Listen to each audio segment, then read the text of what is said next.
Most growth strategies start the same way. Maybe you saw something shifting in your market. Maybe a certain type of client started showing up more often. And maybe you realize the book you built isn't going to get you where you want to go next. And it's for the same reasons: more revenue, better clients, more control over how the business actually runs. And your goal wasn't abstract, it was practical. If in your seat, the direction didn't just make sense, it felt right. And that's exactly where the risk starts. I was a top-performing wealth advisor, leader, and executive in the wealth management industry for 23 consecutive years, building and running multi-billion-dollar businesses. So what are you going to learn in today's video? 1, why strategies that feel right at the start often carry risk you don't see yet. 2, how your conviction can form faster than your judgment once momentum shows up. 3, where your support will actually thin out without anyone pushing back. And 4, what to apply to decide whether your next strategy should be launched at all. At the advisor level, nothing gets decided in isolation. By the time you're successful, you met a lot of people. You know who you work well with and who you don't. You've seen what compounds and what quietly drains your time and energy. And you understand something clearly, that this is an asset and revenue business. And what you can build more of faster matters. And whether you'll admit this or not,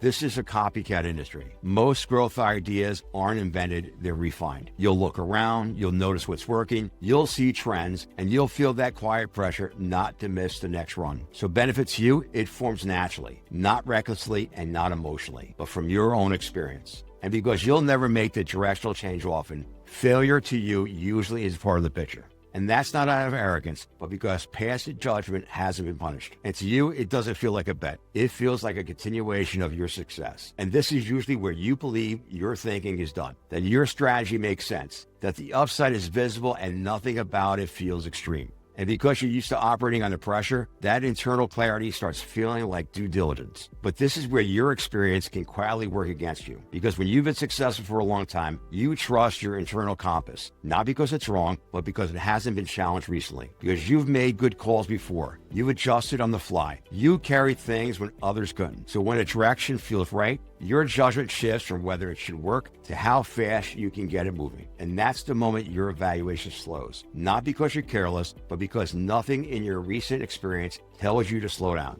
Once the direction took shape, energy followed. You can see how this would improve your business. You could picture what it would unlock over time. You clarified the next steps. You brought your support team up to speed. You looped in partners and you made sure your leadership knew where you were headed. And everyone understood the direction. Everyone said they were aligned with you. And at that point to you, it didn't feel risky. It felt like progress. And when you rolled it out, things moved. People engaged, your meetings happened, and even some early results start to show up. And to you, nothing felt forced. Nothing felt like you were going uphill.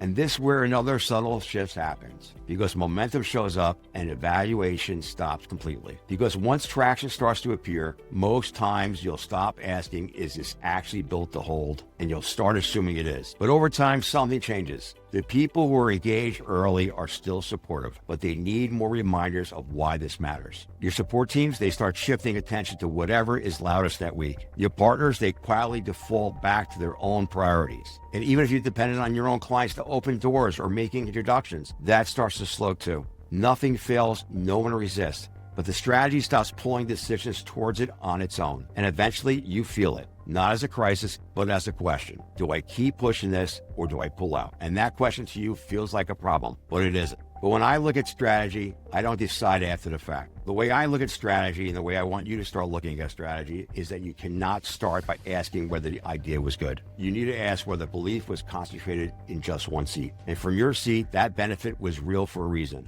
You've seen the version of this work before. You understand the people, you understand the revenue mechanics. And that's not careless judgment, but strategies don't fail when belief is strong. They fail when belief is isolated. Because the conviction lives primarily within you, the risk is already embedded, even if nothing looks wrong yet. And this is usually where advisors think their work is done. But the next question isn't whether it made sense to you, it's whether it became strong enough outside of you. Because even when your teams are aligned, benefits aren't automatic. For people inside your business, the real question isn't, does this make sense? It's, does this growth expand my ability to operate and grow, or does it just ask me to carry more? Because if growth only adds demand, coordination, or pressure, benefit is weak, even if alignment exists. And for people outside your business, your partners, your COIs, or any other, the question is different. Question is, how does my participation strengthen my business? Does this improve my outcomes? Does it increase their leverage? Does it make their world cleaner or more defensible? Because if participation requires time outside their own work without clear upside, engagement will always be temporary. Because you'll often assume benefits because people agree, participate, and don't push back. But agreement isn't benefits, and benefits that isn't felt doesn't get protected.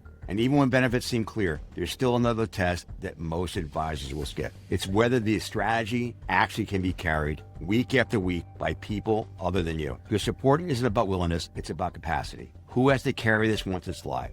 Who needs new knowledge just to execute correctly? Whose core work gets displaced as a result? And that applies to everyone, every internal team, it's your leadership, any partner. And partners in particular, they don't resist. They simply default back to their own priorities when participation starts pulling time away from what actually drives their business. If leadership engagement fades after a rollout, or if momentum increasingly depends on your presence, support wasn't built there either. It was assumed. And at that point, the strategy isn't being supported, it's just being carried. And even if the people can carry it, there's still one last question: whether the strategy was ever doable. Because you always will be thinking long-term. So the issue isn't short-term thinking, it's constraint. And the advisors I'm talking about aren't new to the business, they're successful. They built real books. They have that baseline revenue that keeps the lights on and people depend on it. So they can't make wholesale changes. They can't shed the existing business overnight. So new direction gets layered on top of the old one. Focus gets adjusted, effort gets split, and the baseline keeps pulling attention back. And the internal story to you becomes, once this strategy works, then I'll make the harder decisions. But that word then is conditional, because the old business you have never stops demanding time, and the new direction never fully replaces it. And that's why you see a lot of starts and stops with strategy, because there's no full committing, not from the indecisions, but from the constraints that you have. And this is where the cost actually shows up, not as failure, but as friction.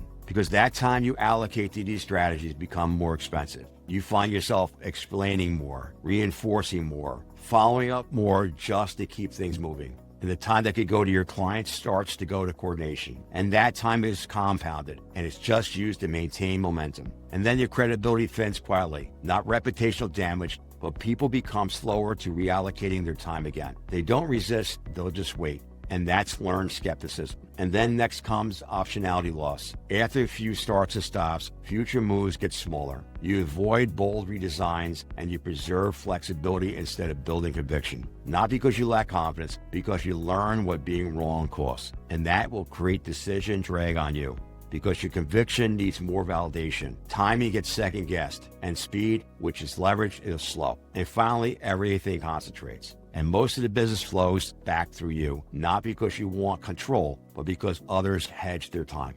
And that's a durability failure, not a workload issue. Because what breaks in these moments isn't effort or intelligence, it's your judgment timing. The direction felt right to you, so conviction formed early, but momentum showed up, so evaluation slowed. And by the time the cost was visible, any reversal wasn't neutral anymore. And that's why strong strategies don't fail loudly. They fade because confidence outpaced what the business and the people around it could actually carry. And this is where the real cost to you lives. Not in the idea, but in committing before the weight was fully priced. Because in a world full of information, people don't choose more ideas. They choose the authority that protects them from being wrong at the most expensive moments. Every week, I break down the real strategy behind top performers for wealth advisors and leaders ready to operate the level they've been built for. This is EliteVate. We cut through the fluff, no hype, no theory, just strategy, psychology, and execution. If this hits home, subscribe. You're not just watching and learning. You will become the model others follow.